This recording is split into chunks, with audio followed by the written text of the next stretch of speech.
We're talking about how we bridge those gaps. There's two very important things that we need to do. We need to be agile, and we also need help scanning the horizon.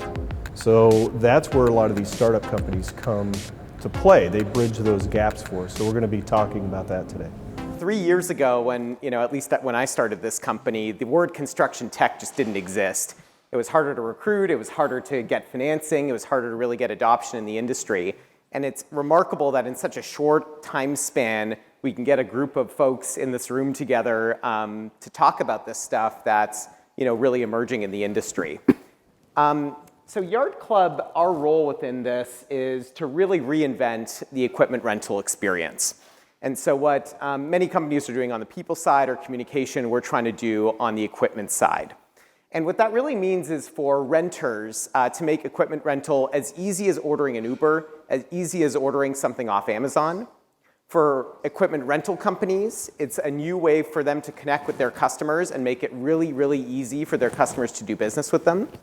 And for owners of equipment that may have a fleet of 100 or more pieces of equipment, it's a channel for them to get additional utilization out of those assets by posting it into our pool of equipment and renting it out to fellow contractors in the industry. Rather than talk exclusively about YardClub, maybe what I'll do is just touch on a couple points in our experience in using the equipment rental industry as a proxy for construction tech. What we've noticed in our industry is that there's a big pent-up demand for technology. And it's not that the slow adoption in construction has been constrained by the market or people willing to adopt technology. We believe it's the products that exist within it that just haven't been up to speed up until this new movement. Within the equipment rental industry, this is what we see as of today or yesterday. It's a lot of software that was developed 20 years ago or 15 years ago that hasn't been upgraded. And really 99% of the transactions or equipment rental management platform is really done over the phone. It's two people connecting in traditional ways. The next generation, what we see, at least in our segment, is really easy to use technology that makes it really easy to order and manage equipment, at least within our subsegment.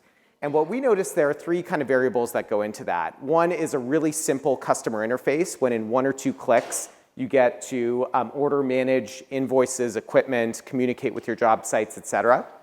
2 is enabling data integrations with either rental equipment suppliers, contractors, telematics providers to get all the relevant information into one interface so customers can make adequate decisions on what to do with their rentals.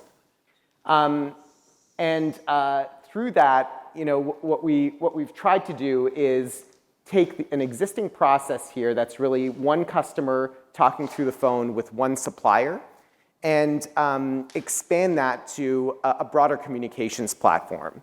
And what online is really able to do is to manage a whole bunch of different information points with multiple customers on that job site. So job site superintendents, technicians, equipment managers at the job site head office, et cetera, and have them communicate with multiple suppliers and or peers so a team can serve them at any given point.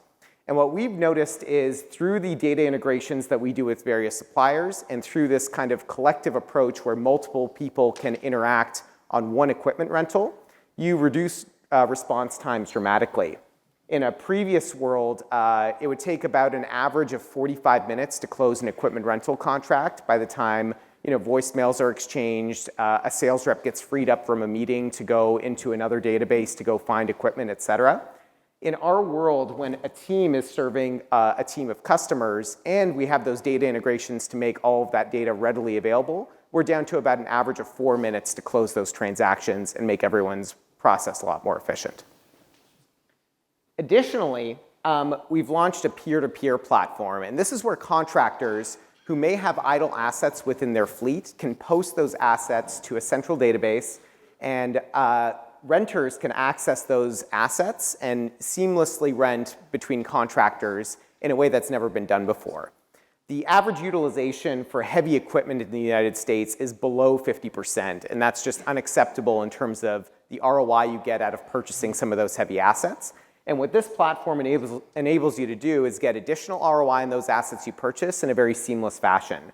So we facilitate stuff like contracts, the platform, invoicing, inspection pictures, and all of that. And for a subset of contractors that want to be a part of this, we create a community for them to rent out their equipment safely.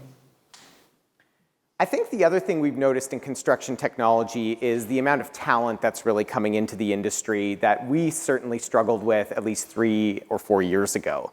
I've talked to many startups over the last couple of days. I think they've noticed the same things, that we're now attracting folks into our segment of the market that have gone to top schools like Stanford or MIT, that have worked at top tech companies like Adobe or AMD, that have really good experience either within the industry or with consulting firms that consult for the industry.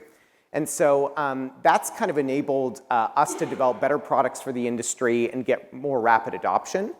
And I think as we continue on that stem, we've seen at least a rapid adoption of the companies that we've been working with. And so over the last 6 months, we've administered about $50 million in rental contract value on our platform. And the way things are going, we're projecting about $500 million in the next 6 months. And that's really driven by better products in the industry, rapid adoption, and kind of taking advantage of that pent-up demand that wasn't there before. Some of the companies we work with are cat dealers across Western Canada, Arizona, Texas, Oklahoma, Arkansas, et cetera, as well as some of the top construction companies that both rent a lot of equipment and own a lot of equipment. So I'll leave it on that note and pass it off, pass the mic off, and then lead to Q&A after that. Mm-hmm. There you go, Jake. Thank you. All right. Is this mic on? Okay, there we go. Thanks, Colin. So I'm going to actually a little bit different conversation, maybe take it from a little bit higher level in what we do at OneFire. So my name's Jake. I'm the CEO and founder of OneFire. We call ourselves an innovation agency. We've been around for about 4 years. That actually came after I spent about 4.5 years inside Caterpillar in a couple different areas. So working in their service training division and also in their e-business division. So a little bit of training, a little bit of development, and some marketing. So I got a good glimpse of the industry, a good glimpse of what Caterpillar does, and trying to navigate that tangled web that is a large enterprise like Caterpillar. So we went out and launched on our own. It was planning to do innovation, right? And that takes on a lot of different connotations. So we're targeting specifically the construction, manufacturing, and healthcare industry, primarily because those are big industries in our hometown in Peoria, which is where Caterpillar's at, but primarily because there's a lot of opportunity there as well. So what is an innovation agency? So we're solving problems in new ways for the benefit of others by delivering innovative experiences that inspire, impact, and transform. So you guys heard a lot of information. You've heard a lot of different technologies. Peter blew all of our minds last night with everything he was talking about, all these exponential technologies. And what we're really trying to do is to help our clients and our partners make sense of what this means for them. And we've heard a lot of that today too. What does this mean for me? How do I implement it? How do I do innovation inside my company? That type of thing. So that's really what we're aiming to do. So we've been fortunate enough to work with Caterpillar, being in our backyard, but also then expand to some other large companies, many of them in the space that we talked about, as well as some other startup type of organizations. I also co-founded an organization called Startup Peoria, really working on building our entrepreneurial ecosystem just 3 hours south of here. And we're starting to see some traction with that, especially with Caterpillar's interest in what's happening in the startup space. So what do? We're primarily a services company. We do services, but we'll get to some of the other stuff we do on the innovation side. We build touchscreen displays. We build calculation tools. We've been in AR and VR for quite some time now, and we'll show you a little bit of that. We do website development, inbound marketing, content creation, and we'll talk about a couple of those here real shortly. Touchscreens, this is DMDII. If anybody's in Chicago, they're probably familiar with this. UI Labs, we built some great touchscreens for their facility. We've also worked and built the largest mobile touchscreen experience in North America with Ream. It's a traveling trailer that goes out around the US to all the Home Depots. Custom software development on the back end of that. We've also built what I actually heard a lot yesterday when we talked about, when the guy from JB Knowledge talked about getting information out of spreadsheets and putting them into usable, secure tools on the web. And that's what we've done here, where you can actually take something that was tied up in a spreadsheet, put it into some type of web-based format. This one's actually comparing two models, two Caterpillar models, and how they compare and which one you should choose for your job. I can actually then pick the materials that I'm going to use. It tells me what bucket size I need. It changes it depending on where that's at. So we've done a lot of that kind of work for a wide variety of companies and actually built a platform around the back end of that. We also have an app available today on the App Store called OneFireXR.com. We are working on productizing these things. So as companies come to us, we build solutions that then have the opportunity to be scaled and repeated. We build platforms on top of that. So we've built OneFire XR. The poster you see on the left there is actually kind of a VR experience. You can scan, then you're inside 360 virtual inside of a Caterpillar cab. That works in a Samsung Gear VR, Google Cardboard, those types of things. And then basic AR implementation of print enhancement, that type of thing that you see. That's pretty commonplace today, but it has really been popular in consumer stuff. Now we're moving it more into the industrial space. Another thing we did with Caterpillar, we worked on a project for ConExpo. This is a bare chassis machine. It has the option for about 18 different beds that can go on the back of it. We built an AR experience where somebody can actually use an iPad and see what that looks like in real time in full 3D. We are also working, I know a lot of companies, and I've seen or looked at their websites, are working with Google Tango. We've been working with the Tango tablet for quite some time. What we're doing is being able to take that Tango, in this case, working with Caterpillar, to be able to drop a genset into an empty space. And here's a little bit of a video that kind of shows you how that's put into action.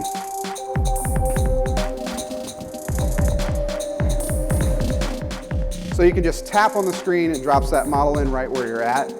I've got that Tango with me, and you can actually then change the size of the scale. You can drop enclosures over the top. And this works with any 3D model. So this is not just CAD equipment with BIM models and all those other types of things that have 3D data. The one thing that got us started was the conversion, and I know these models are probably familiar, these beach ball models. This is what we started with CAT, converting these models from the 3D data into photorealistic visuals. This gets into the content creation side of things.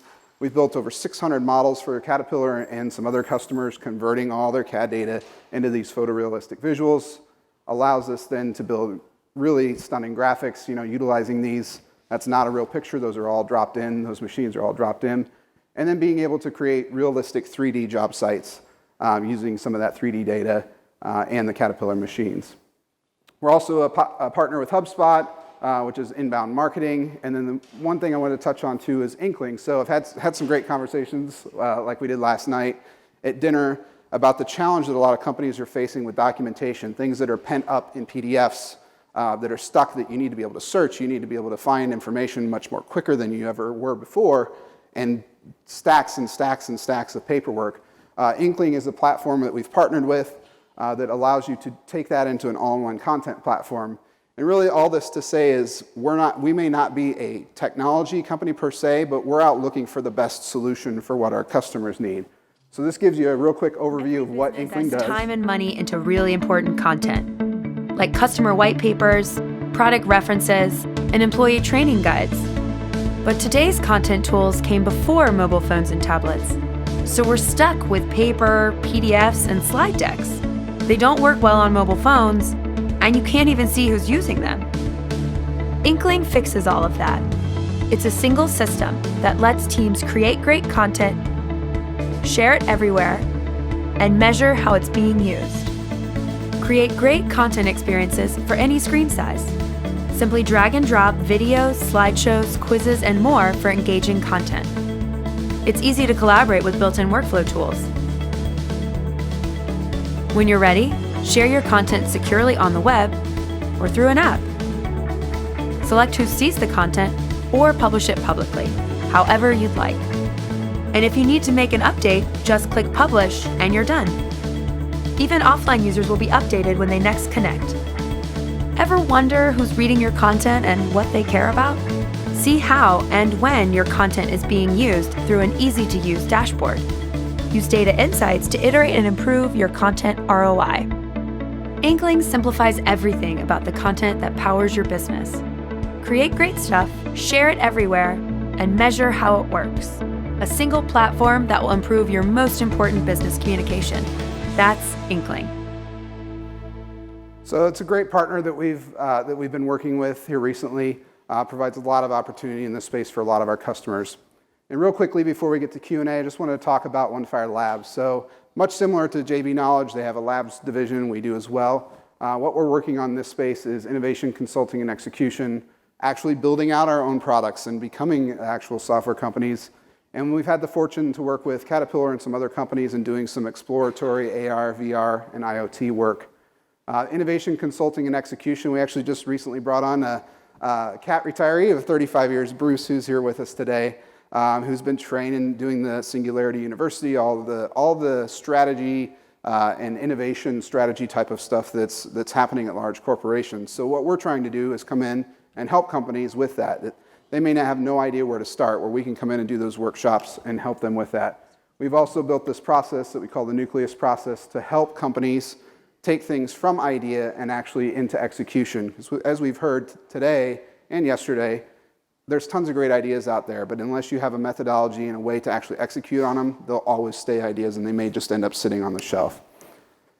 And one final video, so we worked with Caterpillar on this procedure, a service training procedure and maintenance, or actually a inspection and a service training procedure on repairing an air filter. I'll play one more quick video and then I'll be done. So this video actually we just was presented up at UI Labs with the Chicago Ideas Week, if anybody was in town. And what we're trying to do with this is be able to do identifying a product or a part on a machine, which you'll see through the glasses or through a tablet, identifying the location of this component, and you'll see here that there's an arrow, there's the part superimposed on the top, and what you'll see here now is actually a technician walking through an air filter replacement. So it's actually guiding you, saying you need to walk to the back of the machine with that arrow. You walk to the back, there's the handle. You're gonna pull that open, and then it's gonna show you, then walk you through that entire procedure. There's the actual filter. So this was being displayed on the iPad or on the tablet and through the AR glasses. We used ODG for this one. So a lot of this, there's been a lot of smoke and mirrors and videos that you see. I mean, even some of the Microsoft videos, we saw that in real life, and it was pretty awesome. But in some of the cases, the stuff's not there yet. We've been working on it. It's there. We're actually working on this process, working with this technology. And currently, we're partnered and working with several of these companies in the space: ODG, Ether, Epson, Meta, HoloLens, and then Oculus, and then 2 of the Google products.